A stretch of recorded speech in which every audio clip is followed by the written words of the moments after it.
10, 9, 8, 7, 6, 5, 4, 3. Good luck, studio. Hello. It's the Shy Life Podcast. All I wanted was a pie. And then I hatched out of an egg. Okay, bring the mic over. He's ready to record. Hello. It's the quiet ones you've got to watch, you know. Is it metaphorical? Is it deep? Is it deep? Boy, he's not all that shy is right. Blimey, Governor, it's the Shy Life Podcast. Excellent. Yeah, 620, baby. Right there. 620. 620. Bonjour et bienvenue au podcast The Shy Life.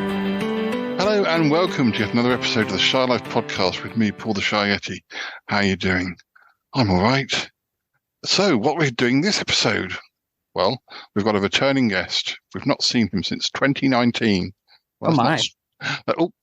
I hear his voice. Deals is here. I hear his voice. Yes, who's that voice? Can you name that voice, Deals? No, listeners can't see Deals. Anyway, right. Well, let's run the theme music. When we come back, we'll reveal who that voice was. Deals looks very shocked. Is it a voice from your past, Deals? It's the voice from your past. It's come to haunt you. Run that theme music. Darling, it's the Shy Life Podcast. Yes, but it's a positive thing, Paul. The High Life, the Shy Life. You won't find a cast of characters like this everywhere. Hello, Paul. I'll go anywhere for potato. Delicious. Hello, captors. Oh, you quite like a big bang, don't you?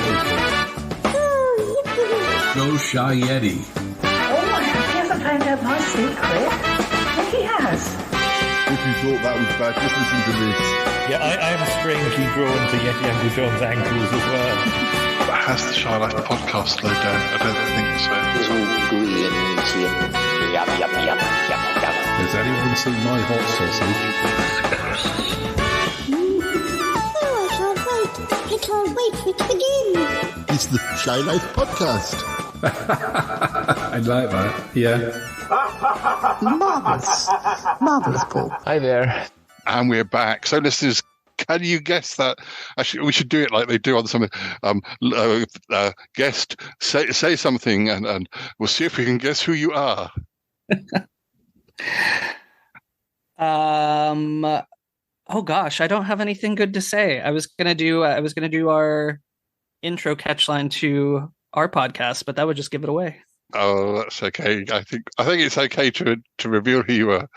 It's Adam from Our Monkeys. Teal's just so excited.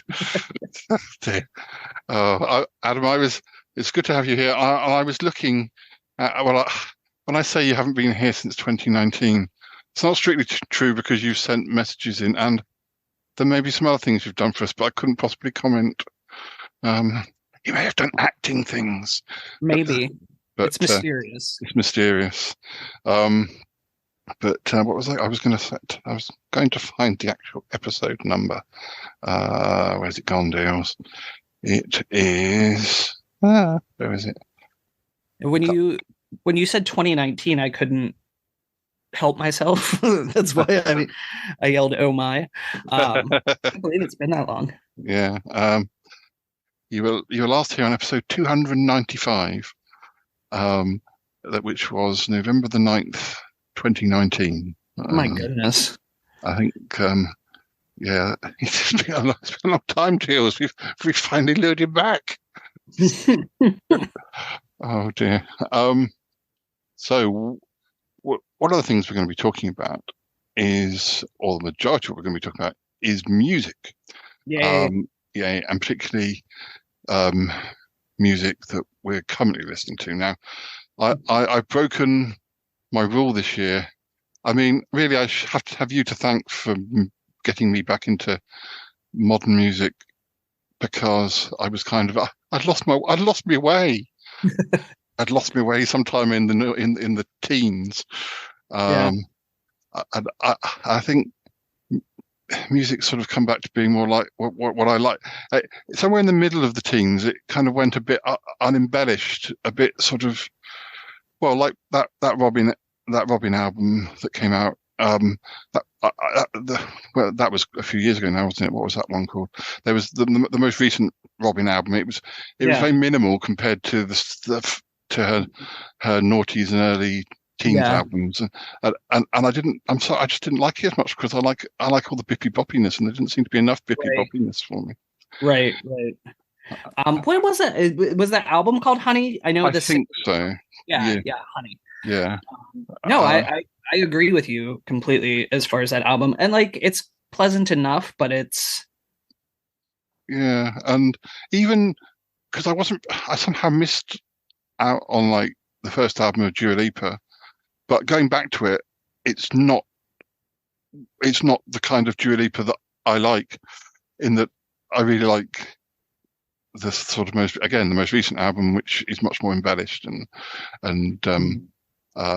don't know. I just wasn't hearing, or just there's no Top of the Pops. There's no, all the good, all the really good stuff is not even in the charts. Or stuff that should be in the chart. I can't see the difference between what's in the charts and what isn't in the charts. It's just I think streaming is wonderful because there's a lot of music I would never have listened to that is now more readily available and easy to discover, but it's ruined the charts and it's ruined a lot of new artists from getting exposure via people who pay attention to the charts, because it's all the same people and it's kind of gaming the system to get into the charts these days, I feel like. I mean, you and I had things in common musically anyway, like some of I apologize if we said any of this 4 years ago, but I can't remember what we said 4 years ago, but so we're saying it again, or we're saying it for the first time, it doesn't matter. But yeah, we like Kylie, for instance, we're both big fans of Kylie. And we probably said the first time we spoke, how when you used to live in the UK, we should have bumped into each other then. Yeah. I mean, the music was really good around that time as well. It was. I was so excited to be in the land of Girls Aloud. But you never went, or did you go to Pop Stars, the nightclub? You weren't in London anyway, were you? You were up in the land of the Beatles. Yes, I was in Liverpool. I spent a little bit of time in London. Speaking of Girls Aloud, I was supposed to see them at GAY, and I was very angry with my boyfriend at the time because he did not get us there fast enough to get in line, so I missed it. I saw them. I've never been to GAY that much. Well, I hadn't back then, but the one time I went was when they were there. But I think it was a bit earlier than you would have been over there. It was one where, I mean, it's probably on the internet for all I know. It probably is. But they started off and they were like beds on the stage, and they sort of emerge from the duvets and start singing. It's probably around the time of the show and all that sort of thing. And they whip the duvets off, and they've got men in there. It's quite shocking. They've each got a man in the bed with them under the duvet. I love it. But I must have told you about when Sarah, rest in peace, deals. She came to my college where I used to work because her father was involved with the military services or a particular charity, and she came to give prizes out. Oh, wow. And I didn't get to see her, but there was a bit of a thing going around because they were. All the sort of senior military people were sort of men of a certain age, and they were kind of a bit excited by this Dolly Bird being in the building, and they weren't quite sure they weren't quite sure what to do about it. But that's cute. But as I was going to say, so the last 2 years, I've been keeping playlists of songs I've liked. This year, I'm breaking the rules slightly. I have a significant birthday this year, so it's allowed. In that I'm putting any song that I find this year, whether it be old or new, into my list. At the end of the year, I'll probably better separate the two. But I'm revisiting a few old favourites. But I found already we're only 2 and a bit months in at time of recording, and there's plenty of new stuff as well. Inevitably, some stuff from last year or the end of last year is slipping in, stuff that I kind of was a bit late. I'm always a few months behind. Yeah. And when I'm not, it's like because I go on the forum on Facebook, Pop Chops. They're in Australia. There used to be a podcast associated with them, but they hasn't been for ages. But there's still a community out there, and it's that they're all mainly Australian music fans, and I think they still have a nightclub events and stuff. But sometimes I get there. And I'm like, I always search, because you can search the forums. I always make sure I don't repost. I make sure that no one else has posted that video already. Of course. And they haven't posted this one yet. I'm like ahead of the game. But before I start mentioning some of the things in my list, is there stuff that you're really liking at the moment that may or may not be in my list? As you're the one who usually leads the way, you really should start the. No, there's a lot of crossover between our two lists. There's some stuff that I haven't listened to. This is the first New Music Friday of March, so I haven't really listened to anything yet today. No.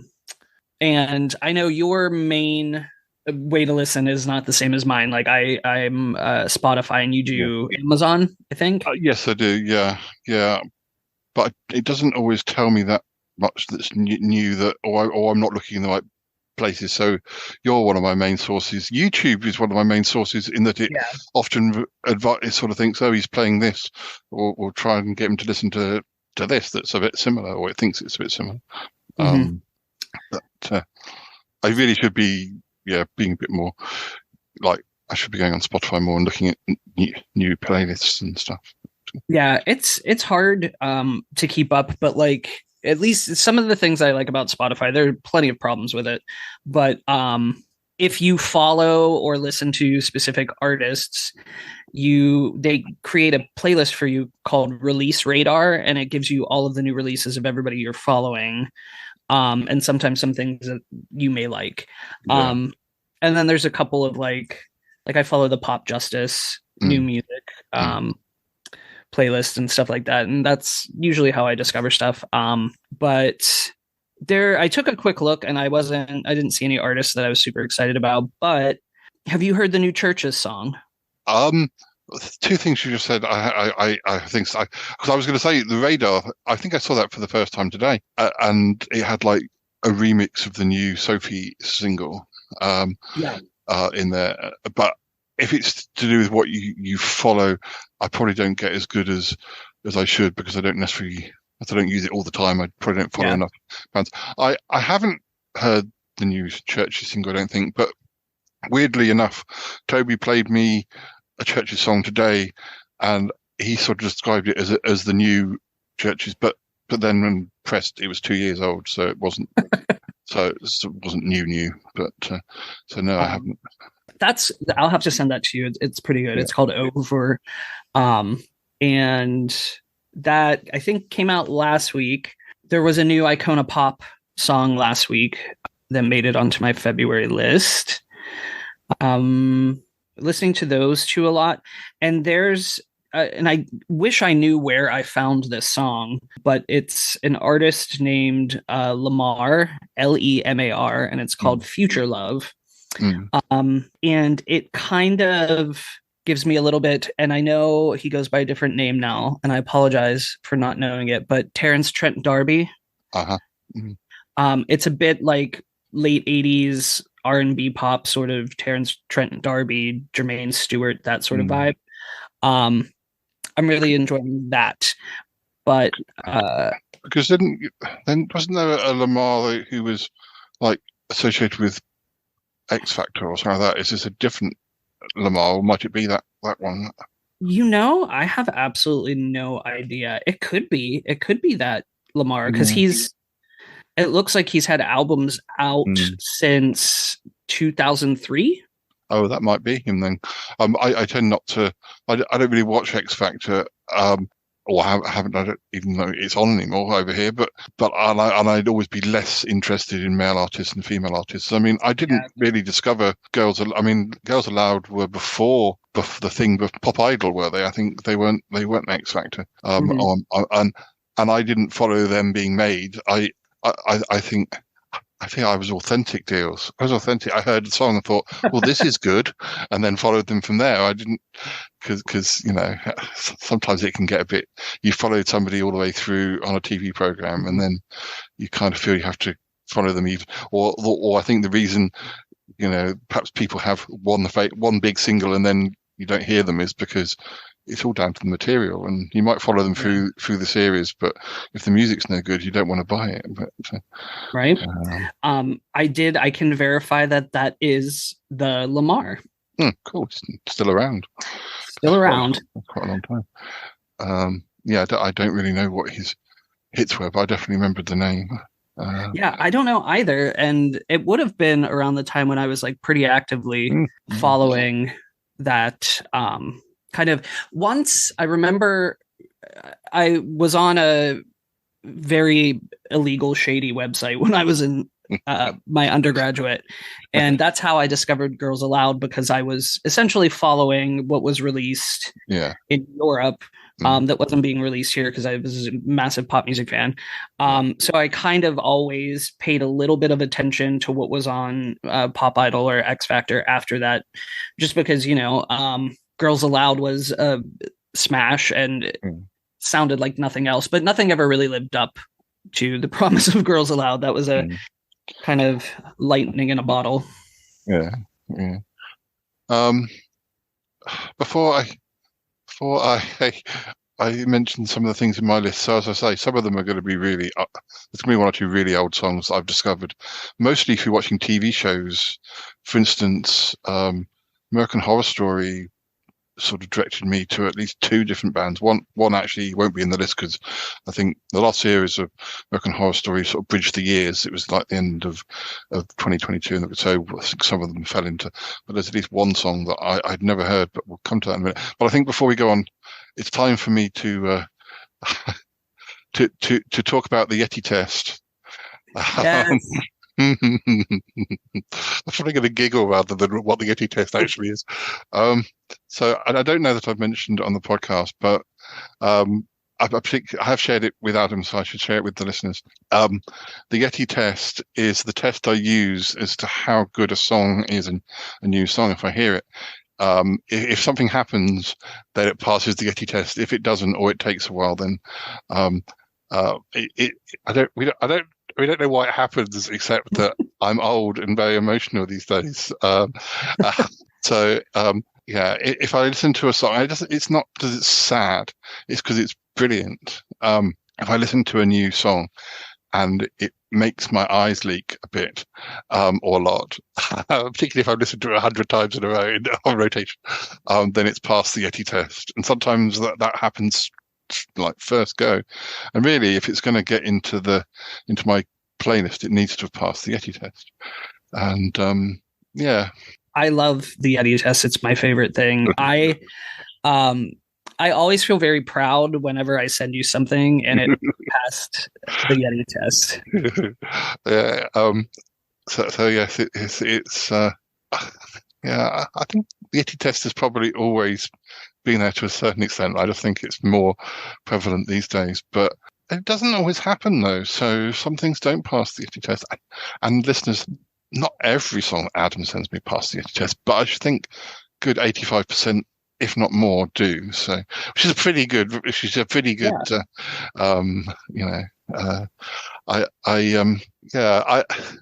think there's definitely some things I've tried very hard. There's definitely some acts I've never, and I'm sure it works both ways. But because I know you're a big Mariah Carey fan, and I've never really clicked with Mariah. But you have you found me some songs that I have liked of hers. So, but I've always said there's, with people that I always hope that there's something out there in their oeuvre that that I'm going to like. You just don't. It's just not. It can be weird ones though. It's not necessarily the major ones. And Mariah does. Well, you know the sort of pop I do like, and Mariah doesn't necessarily do that sort of pop quite. She's a little bit different.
Shall we look at some of the ones in my list? And Deals, are you going to allow this? Put your trousers on and stop showing your bottom, Adam. Stop showing off. Yes. I'm covering you up. You just in case. We just don't know what you're going to do, Deals. You're very old these days. It's like the old lady at the party. Yeah. You just don't know what's going to happen. Okay, you do that, just so. one of the first, the first one on my list is a band that I'd never heard of until this is the American Horror Story one. It's the song that they played on American Horror Story was called Horror Movie, and it's by a band called Skyhooks, and they're like an Australian glam band, and this is like from 1974, and I just never heard this song at all. I vaguely feel like it might have done okay, might have even done okay in America. And Australia, but not in the UK. Did you know that song? I did not know this song at all, and I really liked pretty much I listened to the two songs on your list, Horror Movie and Living in the 70s, and then I kind of like went to they have one other album which has a somewhat probably not just somewhat, but a problematic title, Hot for the Orient, from 1980. And so I kind of went into that a little bit, and it's not quite as fun and glam and poppy as the ones you posted. But yeah, no, I had no idea. I'm pretty well versed on 70s music, but I had no idea. No, and I managed to offer you because I think that there is like a greatest hits that's on Prime, but a lot of it wasn't. There was stuff I was able to find out what the singles were and watch the videos. Because the video for Horror Movie and was off a TV show and was really good quality for the time. I think I read that they were one of the first music bands to appear in Australia on colour TV, or maybe the first night they did colour or something weird, like because colour was a bit late coming to Australia. They didn't really get colour TV till about 75, by which time this had become a hit. So it was quite new sort of thing. I know that mainly because of following Aussie soaps and stuff from that from the 70s and 80s, but and it probably explains why we didn't get some of the Aussie soaps that we because they probably wouldn't have wanted to have bought black and white stuff, like when we had been in colour for about at least 5 years by that point. But I did get a couple of CDs of theirs from eBay, and some of the other songs I've heard they aren't as good as say those two, but there were some other ones on that first album I quite liked. But it's still it's a curio to just to find out about them. Now we will get to some newer ones. There's another old one that slipped in because a friend stuck it on his Facebook wall. It's a Crosby, Stills and Nash song called "Helplessly Hoping," which I was very into 60s music, but I never really tried much Crosby, Stills and Nash. I know some of them. I do quite like the Byrds, and I also, my dad listened to the Hollies. I think Graham Nash was in the Hollies. So but yeah, I mean, it's a really sweet song. This was before David Crosby died that I got into this song, just about a few weeks before. Oh yeah. But had you ever heard that one? Did you listen to that one? Yes. My parents were kind of I don't want to say like folk rock, sort of a little bit of like hippie rock sort of stuff, singer-songwriter stuff. So Crosby, Stills, Nash, and Young, obviously as well. I do not like Neil Young. I prefer just Crosby, Stills, and Nash. So yeah, no, I do know this one. Well, when I like male bands, I do like bands when they harmonize, and that's definitely the case in that. Yes. In that song. Yes. But the next song on my list, I'm pretty sure I'm right in saying that you introduced me to, and it's not new, but it's not as old as Crosby, Stills and Nash. It's Wasn't My Fault by the Dream Beats and Christie. Is that right? Yes. Yes. Which how would you describe that song? Oh gosh. I think it fits into because the Dream Beats are Scandinavian, I believe. Mm-hmm. So it's I do like, it's kind of an all-encompassing term, but Scandi pop. Mm-hmm. Yeah, but it's very, very catchy, and yes, But it's from like is it 2018, or was it even earlier than that? It's certainly not new. Yeah, it's not new. It's past 10 years, I would say. Oh yeah, it's not like got. I don't know how big it was. How did you come across it? I think that was one of the ones that I may have gotten from Pop Justice. But yeah, it's kind of got that like big anthemic Max Martin, Dr. Luke kind of chorus. And the next one is another one that you introduced me to by Louise, who's been Eternal, but obviously she's had a solo career far longer. But I think you said it was from a new greatest hits album or something. It's called Super Magic, and I think I heard it and I thought, oh, Sheena Easton, 80s Sheena Easton. I definitely hear that, and I think you mentioned a little bit of Olivia Newton-John. Yeah. It's again very, very catchy. If she'd have released that in the 90s when she was having, or maybe even the early noughties when she was having hits, it would have. It's got this. She looks very. There's a video for that one, isn't there? Because some of these things they don't always have videos. I think so. Yeah. I'm bad at watching the videos. I've been pleasantly surprised by the last couple of things that Louise has put out. She's certainly not resting on her laurels, so to speak. No. I can't remember now whether it was you or somebody else who recommended when she last did an album. I'm pretty sure I listened to that as well because it had a lot of sort of good press. Not that means anything in the chart terms, but I think we did Heavy Love. It was about 3 years ago. Had some good stuff on it. Because don't know.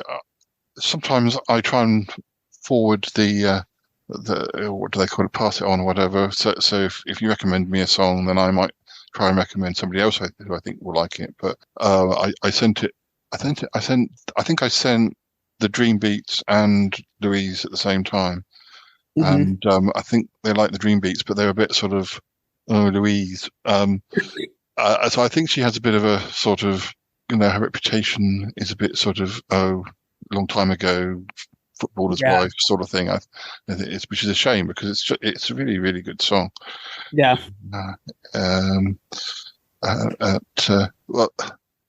next song on my list is unusually a very big song, and was number one or has been number one. I don't know if it's still number one, but I think it's been done extremely well. It's Flowers by Miley Cyrus, which that took more than, bizarrely, considering how successful it was, that may have taken a couple of goes for me to for it to pass the Yeti test. Yes, now I really love it. But I do recall messaging you and saying how much I loved it, and you said it didn't pass the Yeti test yet. Oh, it has now, and I like.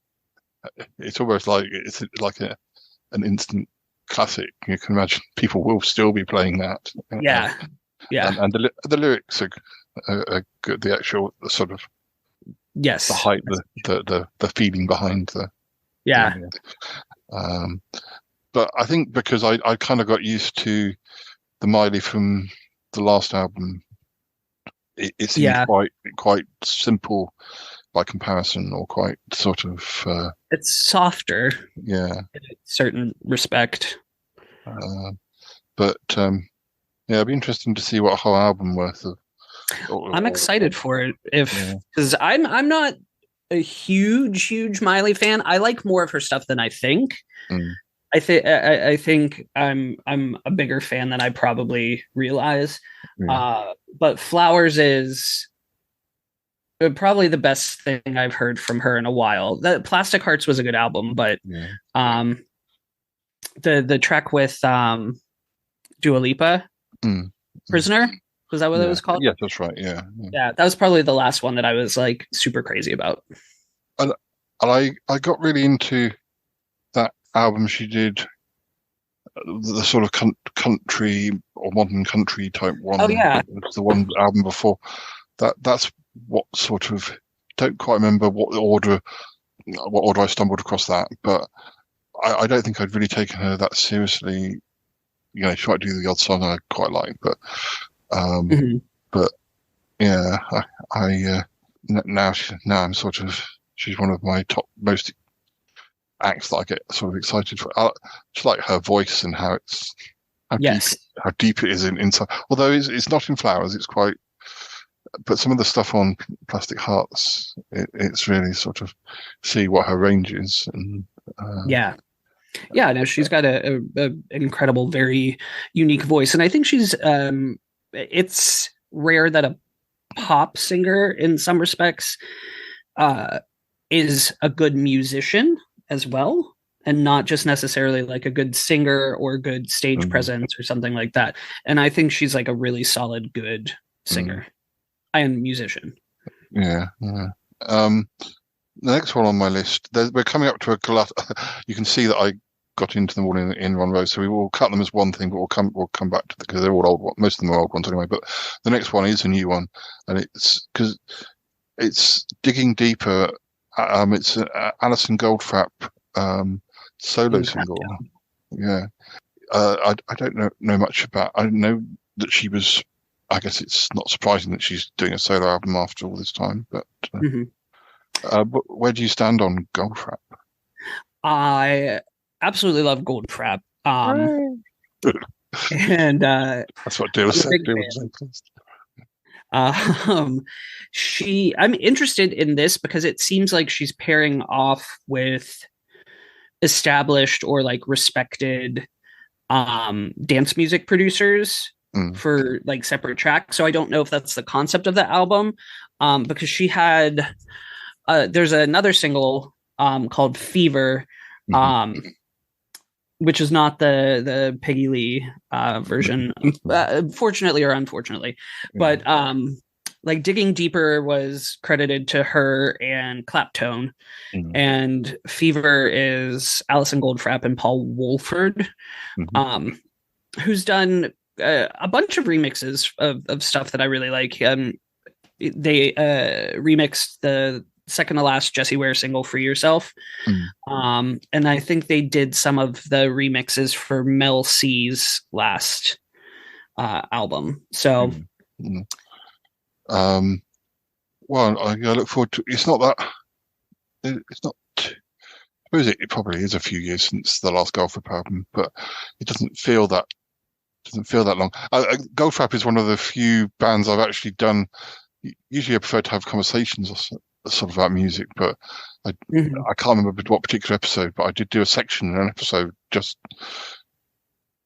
about how good Goldfrapp was, because I can do what I like. Sometimes the things I do are a bit sort of random, and yeah, one of the few bands I've ever singled out to say, "Ooh, I love this band," was Goldfrapp. So I'll group these together because a friend of mine, told me about the new Ladytron album, and I think it was the song "City of Angels" that I heard first, and I kind of forgot how much I like Ladytron, and possibly even saw them supporting bands earlier in their near the start of their career. But I have to check with my old flatmate Callum, who's one of the people I went to the most gigs with, really, with some of these things, just to kind of did we see so and so? He's like, yes, we did, and we can remember roughly the year, or whereas I'm a bit sort of vague with. I know some people I definitely saw. Some people, particularly if they were supporting, or they weren't necessarily notable at the time. It's a bit more uncertain, but this is one of those things where, starting to listen to them again, I went back and listened to a number of other things. So as well as City of Angels, I've got Faces, which is another track off the new album. I've got White Elephant. I think There's one called Tomorrow, and then I discovered that is there a lead singer? Does she count as the lead singer? Marnie. So. Yeah, she'd done a solo album, and there was the tracks The Hunter and Hearts on Fire, and I couldn't remember whether I had heard those because they're about 10 years old. But the track I really liked, as well as City of Angels, was one called Mirage, which I played constantly. And that seems to be quite a good album as well, because quite a few of the tracks I like are from that album. But yeah, I don't know what it is about Mirage. What is your relationship with Ladytron? Do you like the new stuff, or do you have any comments? I always think that I don't like Ladytron as much as I do. And I have the stuff from the new album that you've sent me. I haven't listened to the whole album, but I've really enjoyed it. And Mirage is great. And I think that's the last, I'm trying to think of the name of that album. I think that's the last like Ladytron album I really listened to. Gravity the Seducer. Yeah. And there's been maybe one or two more, and then the new album, I think, since that one. But I just remember Ladytron being huge when they first came out and really enjoying them. And then kind of they fell off my radar a little bit. But when Gravity the Seducer came out, that was probably about 2 or 3 jobs ago, and it was a job that I could kind of just like listen to and curate music all day while I was working. And I went back and kind of like rediscovered missing Ladytron. Yeah, I mean, it's sort of, sometimes it's a bit of a shock, and in a good way when you kind of were really into a band and then kind of lost track of where they were and came back to them and then discovered. I was a bit like that with Roxette. Where I was really into Roxette around the time of Joyride, and up until Britpop sort of became really big, and then I sort of forgot about them. But then over the years, I'd hear the odd single I liked, and then when Marie died, I sort of went back and was playing stuff, and I then discovered there was lots more tracks than I thought there were that I really liked. But it's sort of, and yet they're also bands that you used to like, and you go back and you think, yeah, I was kind of right. Yeah, with not following them because I don't really like them anymore. We won't name any names this time, dear. We've got too much good, positive stuff to be saying today. The next one on my list is the new Jake Shears single, Too Much Music. Yes. What do you think of this one? I love it, and I'm very excited. The thing with Jake Shears is I think this sounds very much to me like a Scissor Sisters track. Yeah. And I think with his solo output, he was kind of trying to not sound like Scissor Sisters for a little while. Even though that's kind of his sweet spot. Yeah. And Do the Television was one of my favorite singles. Yes. Well, that was sort of like a between album single. I presume it won't be on the new one, but I thought that was a great song. And that was the first solo thing by him that I've kind of really liked as much, or even more possibly than some Scissor Sisters songs. Although I noticed the other day there were so many clips from old TV programs. I can't actually find the video online anymore. I wonder if there's been a problem. I wanted to send it to somebody and I couldn't find it. Not in the form it was when it was first out, where it was lots of shimmering clips and stuff overlaid, and it was a really interesting video. I might be wrong. You must have a look yourself. But I just wondered if someone somewhere you think they would have to have passed all those clips to have used them to start with, but I don't know. I guess I haven't watched it probably since it came out. The video for the new single is also quite good, though. Yeah. I'm looking forward to. I'm hoping that the album will be as sort of strong as those last. Yeah. Because there was around the same time he was guesting with other people, and I can't think who he guested with. Annie. He did a single with Annie, didn't he? Did you hear that one? Did he?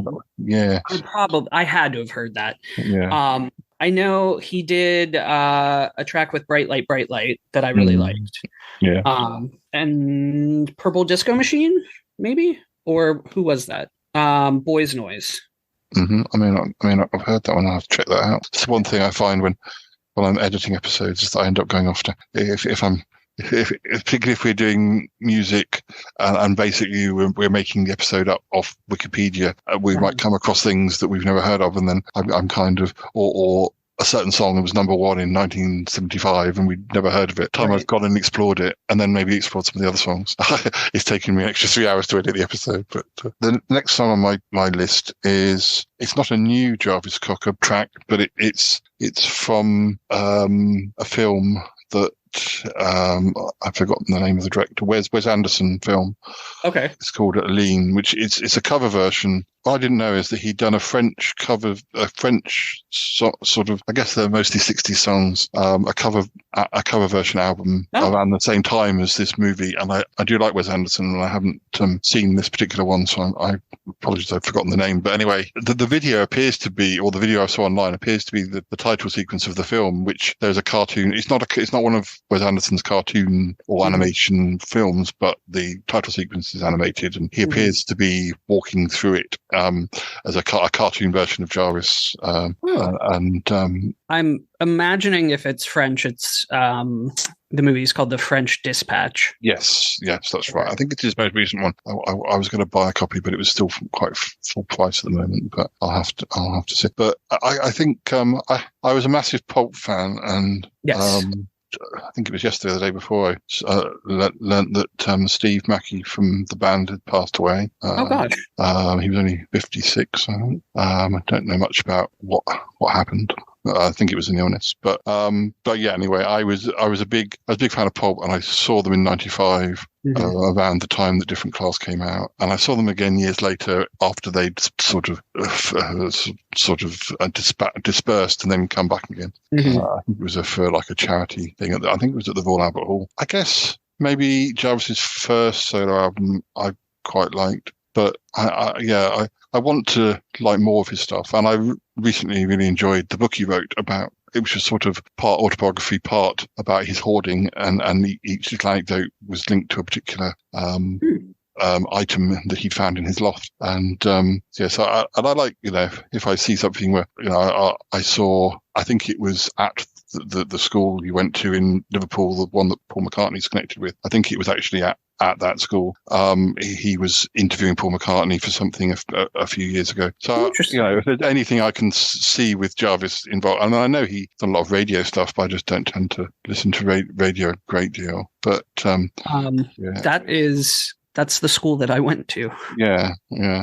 That's what I thought. And so I think I quite liked. I'm not buying vinyl as much at the moment because I'm just not buying much at the moment, particularly when I've got things like Prime and I can download things. But on my list of things I quite like to get is this. I think it would be quite a nice thing to have this French album with Jarvis. He sounds like he's singing the sort of songs that he would have sung in a certain period of Pulp, not necessarily when they were at their most commercial. But sorry, Deanie is moving. Thank you, Jane. The next person on my list I've never really heard of, and I don't know whether you have prior to this, BC Camplight. Nope. No, and the song that I was introduced to was called The Last Rotation of Earth, and it was, again, a friend posted it on his Facebook page, and it reminded me of a sort of slightly more experimental Beck. Okay, yeah. With sort of interesting or quirky or surreal lyrics, and but quite catchy, but also quite like in The Last Rotation of Earth. It's quite I don't know how to describe it. It's quite the song is progressing quite normally, and then it will suddenly stop with it, and there's sort of weird editing in it, which sort of works, but is not what you'd expect. And I've heard one or two other songs of his, like shortly after Takeoff, and also one or two others that like just the other day that my friend he seems to have been around for a while, but I think he's American, but I think he's also done a lot of his stuff over here, or he's lived in London. And it's funny how these people can have careers, and you'd think that somebody doing the sort of music he does, if it would be in the 90s or the noughties, he would be a lot more well known. Perhaps he is within a certain. I think I'm just very lucky that when I was into Britpop, a lot of the indie bands became very mainstream, and that wasn't really the norm necessarily. a friend who posted on his wall, he still watches Glastonbury when he doesn't go to Glastonbury, but he did go to a big, the Primavera concert in Barcelona and saw Wet Leg. And so I was probably the only modern band that I recognised of the bands that he was very interested in. And I was sort of, I like Wet Leg. But, I guess when I was around his house and we were watching bits of Glastonbury, I didn't like everything I was hearing, and I was thinking, well, how big are these people? I'm not sure that necessarily matters, but I mean, it's a weird thing where like Wet Leg, who aren't on my list this year only because they haven't had anything new this year, but and they're in my 2022 list. But they've never had a top 40 single, as far as I'm aware, but they've had like a number one album, and I think they've just won a Brit Award, if not two. So they won a Grammy here as well. It's like it's sort of, you can understand it if it's like the 70s and like Led Zeppelin not releasing singles, but they have released singles, but whether they ever existed in physical form, I don't know. Then I've also on my list got some songs by Brendan Benson, because I thought BC Camp Light reminded me of Brendan Benson, who I liked before he was in the Raconteurs with is it Jack White? Jack White. Yeah. I had quite a lot of his albums, but again, he's somebody who I kind of hadn't listened to for ages, and I think I was trying to find. I kind of typed into YouTube to see if he'd done anything new, and he had very recently, and then I ended up going down a YouTube sort of spiral of trying to find the albums that I liked of him, but I actually did really like the new stuff as well.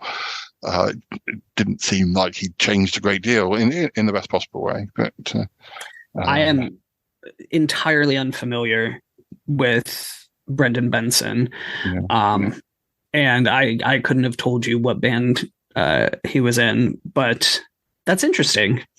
Yeah, I don't know if he was in a band, any other bands before I only ever known him solo, and then the Raconteurs being because the White Stripes were big and it was like a super band, except not really that super, because they weren't quite of that level. Well, anyway, Brendan Benson probably wasn't. Let me see there was a track called People Grow Apart, which I really liked. Okay. And she's got a good lyric. The next one on my list, I discovered by accident because Callum sent me a song by Boo Radleys, who did the song Wake Up Boo during Britpop. And they did quite a lot of singles, but that was the one that was really big. It was a little bit too chirpy for my liking, but he sent me two songs. He sent me a new song by Boo Radleys and a new song by Tapao, and I listened to them both, and I think I liked the start of the Boo Radleys one, but it wasn't anywhere near as bad as the Tapao song, which was appalling, absolutely appalling. Now, before Coward Decker comes and garrots me, it does lead to a more positive experience, because I don't know. It was very Brexity, I couldn't work out. It was like hearing somebody ranting in a pub, and I couldn't work. And sometimes you hear bits and you're thinking, I'm not sure if this is supposed to be a bad thing. It's like when people go on about woke and things like that, and they kind of say it like it's a bad thing. And I'm thinking, this is supposed to be a good, positive thing, or it's supposed to, anyway. It was. I always thought I was really into Tapao, not really when they were there. In about 1991, when they sort of emerged with their third album, I kind of liked a particular single and went back and bought some of their earlier stuff. And but they had this sort of, I suppose you could say it was where her voice is multi-tracked, and sometimes it feels like it slightly grates against it. She's singing, and it sort of makes the song a sort of harmonious. Sometimes it can be a little bit like fingers scraping down a blackboard. say what you really mean. No, sometimes I think the songs are great, and sometimes I think, ooh, and some of the one that Callum sent me, I can't remember if they'd even bothered to multi-tracker, but I went back and I tried to find. I think, well, I wonder if there's anything from more recently that is anywhere near as good as some of the stuff I used to like, and there were some more not very good ones. And then there was one that, although the video was very cheap, I think it could be my favorite ever T'Pau song. Oh, wow. Possibly. Well, it's certainly, if not a good T'Pau song, it's certainly a good song. And it's not a typical T'Pau song. It is a good T'Pau. I mean, it's their song. I wondered if it was a cover. I mean, again, she's there to kill me. It's a song called Run.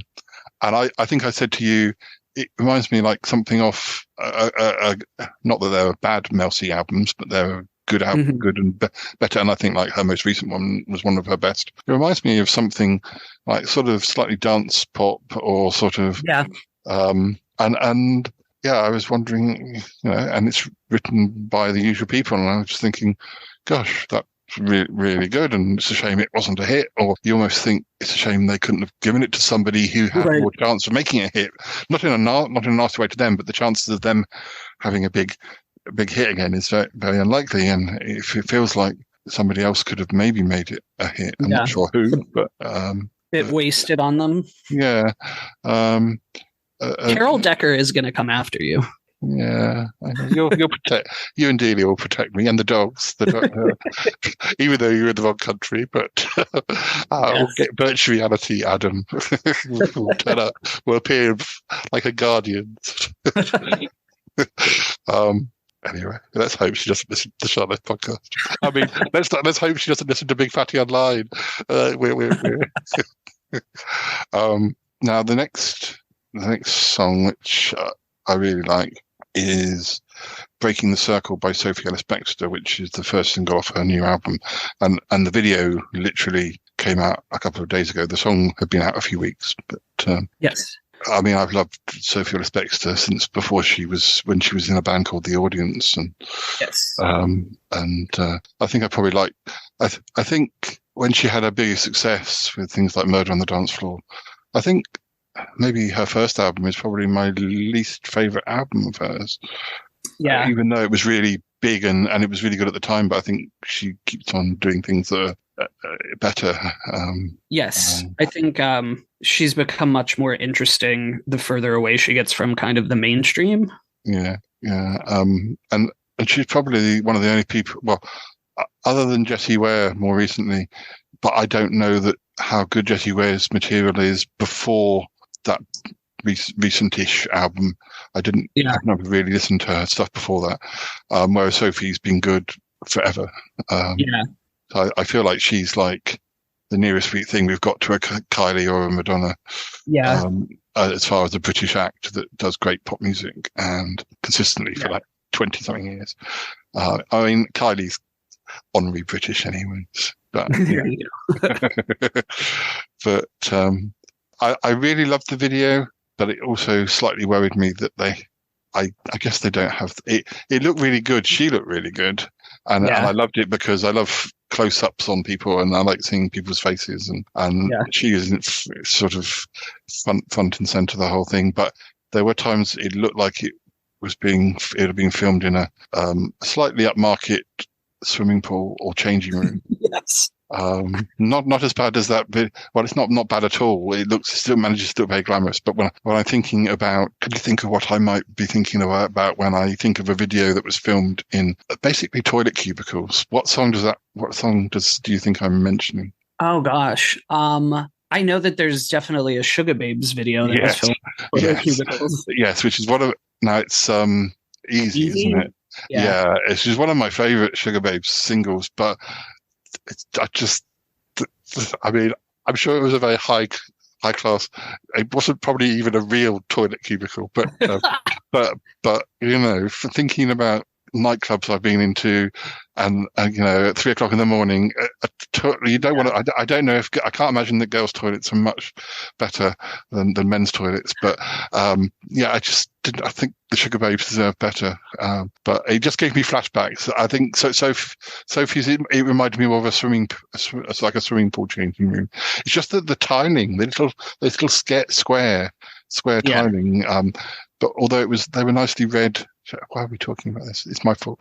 But do you understand my concern? It's not what the song's about, and I shouldn't even be noticing it. But it made my mind wandered to concern that there were some balloons. The balloons were very nice, but I think my brain started to wander off. I can hear something like the director go and get some balloons or something. We need something to disguise that this is a changing room in a posh girls' school somewhere. Yeah, I think she basically funds most of her own stuff. So that's what I kind of thought. Well, she's not going to have the budget for going to Venice or something. But now, next lot of songs I've got on my list are all Tove Lo songs that sort of partly come from what was it called? Dirt. What was the album? Dirt Femme. Dirt Femme, yeah. Because I love some of the singles, and I sort of discovered things like Grapefruit quite late. I think possibly my single of last year was No One Died from Love. No one died from love. Yeah, and but I didn't explore that much else. One or two things. But I think I discovered Grapefruit right at the end of 2022. But I've been discovering other tracks such as Call on Me and Suburbia and Attention Whore, which is probably my favourite. Okay. But then she has released another single called Borderline, which is also extremely good. It is. I probably do like other stuff by her, but this just seems like, so many of the tracks are really good. I don't know whether it's just me and her, kind of meeting with the type of pop she's doing at the moment, or what it is, or whether this is a particularly strong lot of songs. Did you like her Kylie duet? Which one was that? It was called Really Don't Like You. That wasn't. Was that on an album? Or? Yes, it was. It was not on a Kylie album. Kylie guested on Tove Lo's. I maybe don't know it well enough, and I need to go and check it out, or I might find I do. I've just forgotten, but yeah, I certainly don't know enough about that. But yeah, it's worth a listen. It's it was like kind of a single. They did a promo video for it. I believe they're at a karaoke bar. I worry that she gets cold. Tove Lo she's been running around in her skimpies quite a lot. But, if I looked like that, I would too. Yeah, me too. But again, I'm kind of, I was going to say, because hasn't she just gone onto her own label? So maybe she's got a little bit of the Sophie Ellis Bextors where she's doing it herself. And there's the video for Attention Whore. She's like, well, it's not a proper video, but it's because she's done a video for every single track on that album, and of some sort. There's and some of them there's the official video, and then there's the sort of continuing Dirt Femme film, and she's like on the back of a dinosaur, but I don't think it's a real dinosaur. I don't think she could afford that. Probably not. I don't think she could afford to go back in time and bring it here. I mean, we've got virtual reality dinosaurs on the podcast, but she didn't come to us. She didn't speak to my man, Chromatine. So we're back to Sophie Ellis Bextor because, I mean, I think this is a little bit. Is this a little bit old? Deep in Vogue, which is a cover version, Rhyme So, featuring Sophie Ellis Bextor. I don't know how. I don't think I even knew it was a cover version. I think you had to tell me that. Yeah. It's pretty, the cover version, because she's done, because it's Rhyme So, and what is Wuh-Oh, WUHOH, who did a previous Sophie song, Hypnotized.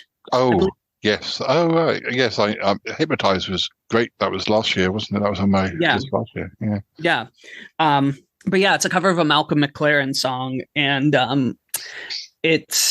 we talked about how it's a little bit of there's a little bit of shadiness because it came out right before Madonna's Vogue came out, and they're both dealing with the ballroom culture and how Madonna may have had Malcolm McLaren's single killed at the time. And I think I knew that there was this song. I didn't actually know the song, but now I do. So that's I haven't actually gone back and listened to the original, but I do like the anything with Sophie gets her own bit of the song. It's good. She has to sing her own verse and stuff. Yes. We're coming towards the end of this list, I think. But I think it was you. Was it you who turned me on to the new Ava Max album? Yes, we did talk about it. And Turn Off the Lights is definitely on my list. The whole album is actually really good. Yeah, it is. Yeah, Sleepwalker. Well, I mean, there are just a lot of good songs on it. There have been other Ava Max songs I liked. You Might Be the Problem. That's not on the album, is it? I don't think. Or is it? No. That sort of came out between albums, I presume. It is. But it is on there. Sweet But Psycho, I also remember liking when that came out. That got a little overplayed here. And it made me, I kind of wrote Ava Max off as like a discount Lady Gaga. And this is the first album where I've consistently been like, oh, she's her own personality. Yeah. But I liked One of Us and Last Night on Earth were two of my favorite tracks from the new album. Diamonds and Dance Floors. Yeah. It's certainly the sort of song that would rapidly shoot through the Yeti test with flying colours. It's sort of definitely my thing. Definitely your thing too, Deals, I think. Yeah. Yeah. Now the last say 2 or 3 songs. Toby's very keen on Tennis, the band Tennis, and every time I've watched their videos, I think her I don't know, something about their stylizing that I'm not sure that I'm thinking, is there going to be some, is it a bit too arch? Is it a bit like as if they're going to be on a comedy show or something? Which sounds horrible. And I've never really found that many songs of theirs that quite pass the Yeti test. Yeah. But Let's Make a Mistake Tonight definitely does, and reminds me of Dragonette a lot, which might help. But I also find perhaps not watching the videos is a good thing, because I think that it's weird. The videos just distract me a bit. You know what I mean? There's something about the stylizing that's very retro, but in a sort of... We were discussing, I think, for this video, for the Let's Make a Mistake Tonight, that she seems kind of like she's trying to be a Alison Goldfrapp impersonator. Yeah. I think I've definitely in this case fallen in love with the song. Aside from the sort of the image. Now the next one, I think this was another one you recommended, Drew Sycamore, In the Club. I listened to a few tracks off that album, and I didn't like anything as much as I liked In the Club. But I think I'd come back to it. I don't know much about Drew Sycamore. Do you know much? Not a lot. Apparently she's been around for a little bit. Another Scandi pop. Yeah. And she's having a bit of a moment with this. There are, if I'm going to recommend, the album can be a little samey, and there's nothing that like sticks. But I really like, she had a single last year that's on the album called Madonna. And it's got a bit of a hand clap in it, which I always enjoy, a hand clap and a whip crack sound effect. And also there's a song called Surfer that has a bit of flute in it, which is bizarre, but I think you might like that. Yeah. The next song is A Modern Girl by Sing Sing, who are a band. This is me just dipping into the noughties.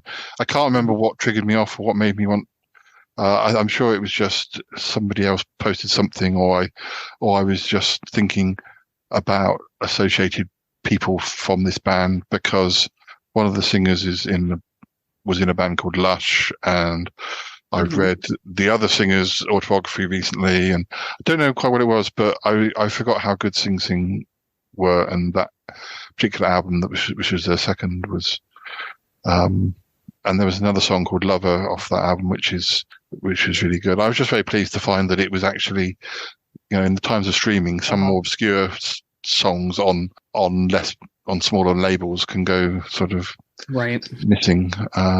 Did you like that one? Yes, I did like that one very much. I didn't realize she was from Lush. Yes, I think that's right. I think she may be the lesser known of the two, although Lush was never a massive band, and they sort of did have some success around the time of Britpop. But if we finish stuff on my last song on this playlist is by Susan Sunfor, who I remember really liking for the song "Fade Away" a few years ago, but her new stuff sounds very Ennui, and I like it, but I do like it, but it's very different and less sort of electro, and I don't know how much I would like a whole album of that style. Although I used to like Enya back in the day, and it's just, how would you describe it?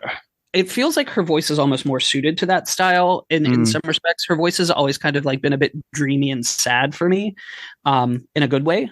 Yeah. But it's got that kind of like dreamy world pop sort of feel. Yeah, definitely.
So, Adam, I mean, these lists are ever growing. I mean, we are very early into 2023, really. Yes. But I'm sort of, even though my list is a bit mixed, there's still a lot of new stuff in there, and I'm quite excited for 2023. I am too. I've got a couple of little questions to ask you after we say goodbye for the first time. We have to do this. We have to say goodbye, then come back about 300 times. But yeah, maybe we can talk again later in the year or towards the end of the year and see what else has come out that has excited us. I must say I was I always like when you bring music to Fan Monkeys episodes, and well, to be fair, Jerry seems to know quite a lot about. Does he? He knows quite a lot about music, doesn't he? Yes. Obviously, you're the king, but yeah, you're often educating Ricky. It seems. Yeah. Ricky, he enjoys the education. Sometimes I think we're a bit too sassy about it, but yeah. Well, what deals? You can come and join the. You can come and join the show if you want. You're still recording. Your tail's all fluffed up. What have you been doing? You've been listening to the Ava Max album. What's going on? Come back here if you want. Sorry. He's the nearest I have to a Ricky and Jerry on this show. Well, other than all the other characters that are on this show. But anyway, well, thank you for joining me, and thank you for going through my list. And but yeah, if there are any other songs that I need to know about, I know I feel bad for not asking you more about songs that you like, except most of the songs on my list that are amazing are ones you recommended. So it feels like it is a kind of, it's really your list with a few bits of mine stuck on top. But it's a collaboration. Yeah. So I hope you don't feel like. I hope you don't feel like we've left anything off. Yeah. Oh, you know what? We didn't mention. I don't think we mentioned Pearls. Oh no! Why didn't we mention that? Why was that not on that list? That must have dropped off. Yes, definitely. Stop the episode, dears. We're not going yet. We mentioned Jessie Ware, but yeah, I'm going to have to check that list and see where that's vanished from. That's one of the best songs that I've heard being released this year. Yeah. How would you describe Pearls? Oh gosh, a little bit 90s house, a little bit disco. Yeah. I mean, it sort of follows on from the style that she was doing with what was that album called? The What's Your Pleasure? What's Your Pleasure? Yeah, which is such a good album. Which because it feels like a bit like with Kylie's disco album. It feels like it covered about 3 years because did it come out in about 2020 or 2021, and then there was the revived or the extended edition. There were some good tracks off that. She and Kylie did a collaboration for the extended version of Disco. Yep. And isn't this sort of all part of she on the way to doing a new album? Is that I can't remember what I pre-ordered now. Has she got an album to pre-order? I can't remember. She does. It's called That Feels Good. Oh yeah. Hopefully more of the same or similar deals. Yes. Yeah, you want to dance around the living room, don't you? It gives me such a look.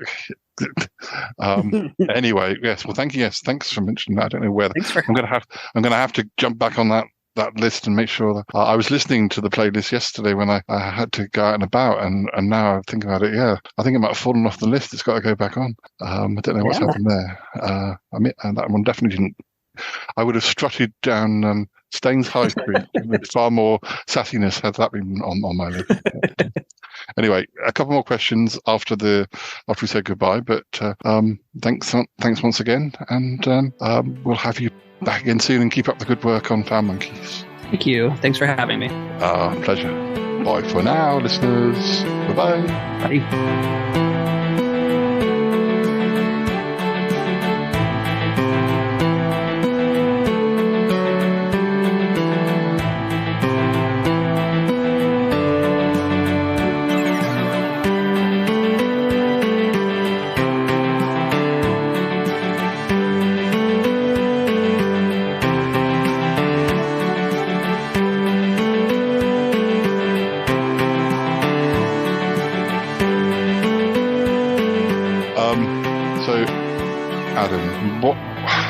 What's going on with the new Kylie album?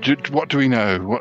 There seems to be some confusion as to when it's coming out, and I think he might have suggested to me that maybe she'd delay it because lots of other people were releasing albums. Or did I imagine that? Did I even imagine? Did I even imagine that it was? There was rumors about a single coming out like a month or so ago, and then I couldn't find the article anymore that I'd seen. It feels like it's a dream. There's always so much speculation about Kylie. I mean, like when you're that big of a star. People are going to speculate and talk, and it just seems like there's so much more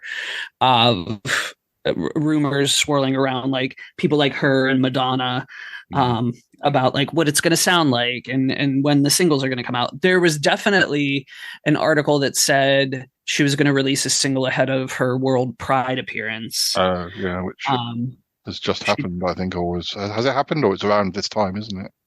It has happened, and not to get off topic of her new album, but she did have a surprise Danny appearance for the finale, which was lovely. Cool. I mean, we're waiting with bated breath, aren't we, Deals, for the new Kylie? We hope we won't have to wait all year. No, I think we'll probably get a single in the summer. I think it'll follow a similar cycle to Disco, which I think wasn't Say Something around June. Yeah, and I think the album came out around the time of my birthday in November, or it certainly felt it was sort of around that time, because I was all excited and getting lots of different versions turning up and things. Well, what do you want from? What do you expect? What would you like from a new Kylie album?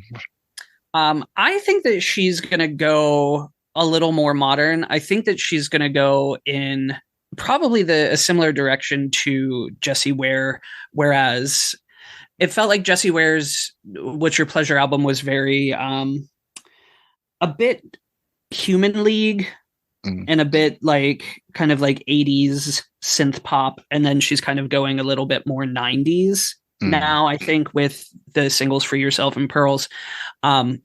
So I think Kylie's going to continue that trend, and I think that basically she went kind of late 70s, early 80s on Disco. I think we might be getting a little bit of an update to the body language sound. Deals, what do you think about that? Deals is very excited, as you can see. Clearly. That's a good idea. Whilst I'm here and thinking about Kylie, why is it that so many people seem very down about the X album? I mean, I don't think every track is. I think there's 1 or 2 weak tracks, but I think there's 1 or 2 weak tracks on most people's albums, and I think the high points of X are some of my favorite moments of Kylie. X is kind of a special album for me because that's the only album that came out when I lived in the UK. So there was a lot of promo. She did the Kylie Show TV special, and it was the first. I had seen the Aphrodite tour in America, but of course, like the fan base is so much larger over there, and so to see like a large scale spectacle Kylie tour for the X album was really special for me. I think given that it was her first album back after cancer, people expected it to be, I don't know, bigger and more celebratory, and I think there are parts of X that are kind of like dark. But then I remember when I saw the video for Two Hearts, I was like, wow, this is I think I was probably expecting something a bit more sort of mainstream, and that wasn't, but I was really there for it, and it was really cool. We liked it too, wasn't we? Because we liked the sort of electro pop of that sort of era, and all of the stuff that didn't get released on that album that was. I mean, I don't necessarily think that. Well, I just think she had really good songs on the album, but she had really good songs that she didn't use. I wouldn't want to be like picking and saying it could almost have been a double album, or she could have released another album. Very, very soon after, or had these extended albums been more of a thing then, which I feel like saying that didn't happen as often. Probably with these days, you probably just get those extra songs as the first time. I'm sure it was before that, but with Lady Gaga and the first album, and then the Fame Monster, and all that sort of thing, being one of the first sort of extended, and everybody started doing extended albums. But I'm sure it happened before then. But that's definitely the one I sort of remember as being, it felt like a newish thing, that way of extending albums. But, anyway, well, it'll be all very exciting, and hopefully next time we speak, we'll have some new Kylie to talk about. I would love it. I gotta go now. Bye. I want to go with you. Gotta go. Bye. Goodbye, goodbye, goodbye, goodbye, goodbye. It's been good, but definitely time to come home now. Wow. Really? No kidding. Goodbye, goodbye, goodbye. Yes, goodbye, goodbye, goodbye. This show is part of the Pride 48 network. Find more shows over at pride48.com. Oh dear. What's going on now? Oh, it's the Shy Life Podcast. Let's go. I have a voice. I have a voice. You have a voice. You have a voice. We have a voice. We have a voice. Unique voices in podcasting. UnivazPods.net.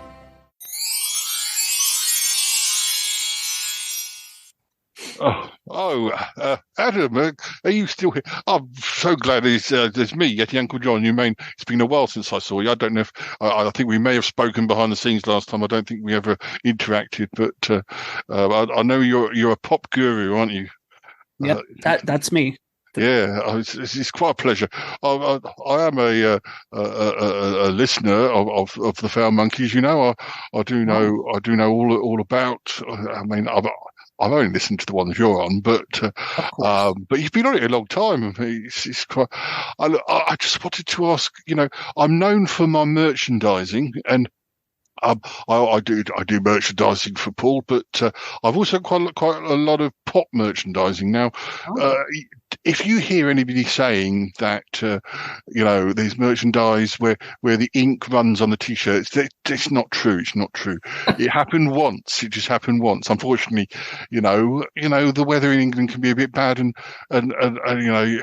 people who bought my t-shirts went out in the rain and then found that they didn't have any pictures left on their t-shirt. But it was a one-off. It was a one-off. I'm willing to offer my services to Foul Monkeys should you need merchandise. I know that you may already have all this, in all arranged. But if I can be of any help whatsoever, please let me know, because I like to connect my business with top podcasters, so top podcasts as well. So if there's anything I can do, then just ask, just ask. And you know what, we're on the market for some merchandise, so we'll be in touch. Our people will call your people. Oh well, that thrills me to the most thrilling point of my being, and yes, I really want to make that break over to the States. So, Yeti Uncle John, what are you doing? You shouldn't be talking to the guests. Oh, sorry, Paul. Just going. I'm very sorry, Adam. I'm terribly sorry.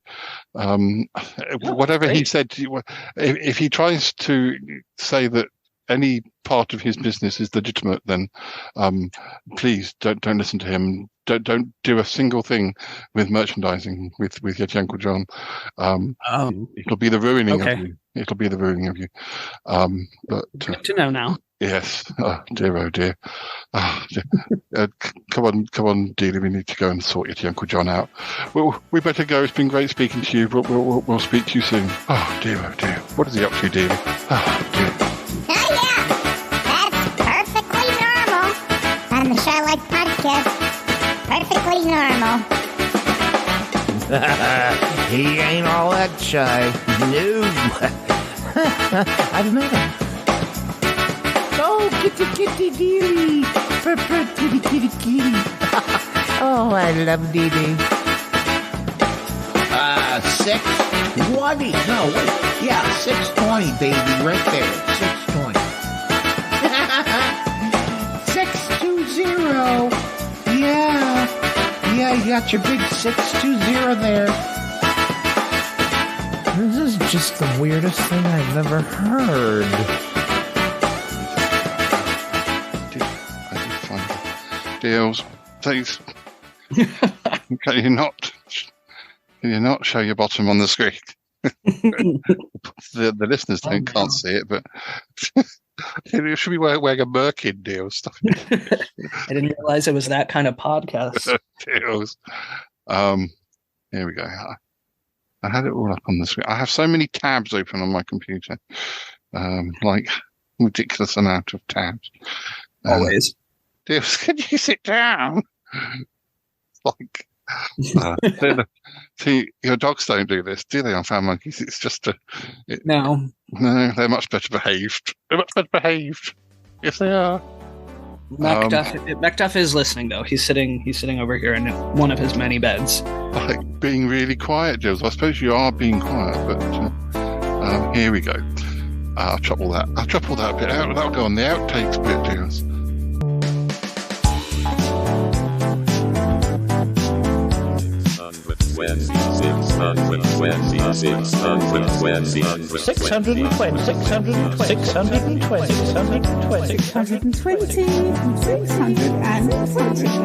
Yeah, 620, baby, right there. 620.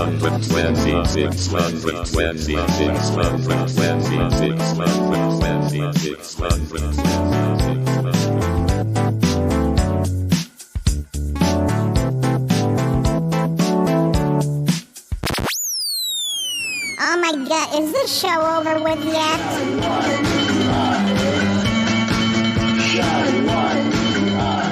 I love the Yeti test. It's my favorite thing.